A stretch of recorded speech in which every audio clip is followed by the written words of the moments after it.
L'autre titre de ce dimanche, c'est cette ambiance de campagne présidentielle qui flottait dans l'air aujourd'hui avec un embouteillage de meetings. Commençons par celui de Marine Le Pen qui avait convié ses partisans place Vauban 6 jours après sa condamnation pour détournement de fonds publics et malgré l'annonce d'un nouveau procès avant l'été 2026. La candidate du RN a crié à la chasse aux sorcières. Noé Gandillot et Emma Barrier. Marine Le Pen voulait une démonstration de force. Le pari n'est qu'en partie réussi. Malgré les nombreux cas affrétés par le RN, la place Vauban n'était pas pleine cet après-midi. 5000 personnes de sources policières. Pas de quoi décourager la chef de file du RN. Un discours particulièrement offensif, avec une cible, la justice. Cela n'est pas la justice. Ça s'appelle la chasse aux sorcières. Ce n'est pas une décision de justice. C'est une décision politique.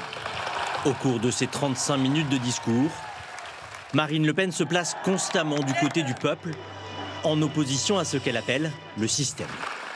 Alors mes amis, n'oubliez jamais les raisons pour lesquelles ils nous attaquent si durement, avec tant de déloyauté. N'oubliez jamais qu'ils ne font cela que pour une seule raison. Nous sommes en train de gagner. Vous êtes en train de gagner. Marine Le Pen renoue pleinement avec son discours anti-système. Les militants, eux, dépoussièrent des slogans historiques du Front National.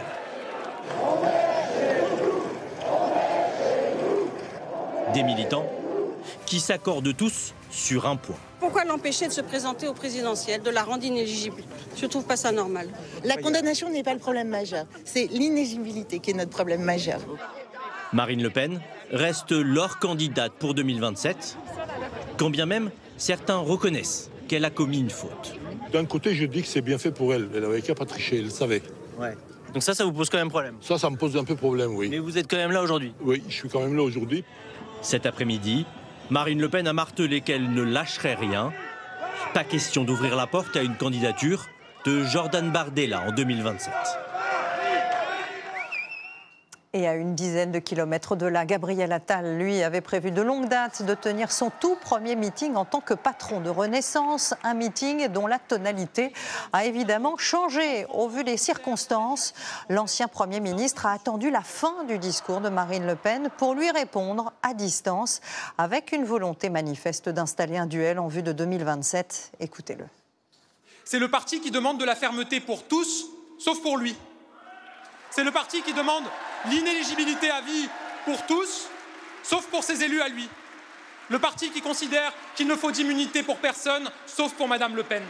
Comment être crédible face à un mineur délinquant si les politiques n'ont pas à respecter les règles? Alors je le dis, tu voles, tu payes, surtout quand on est un responsable politique. Et puis, troisième rassemblement, celui d'une partie de la gauche sur la place de la République. La France insoumise et les écologistes entendaient eux aussi répondre au Rassemblement national qu'ils ont accusé d'attaquer l'état de droit.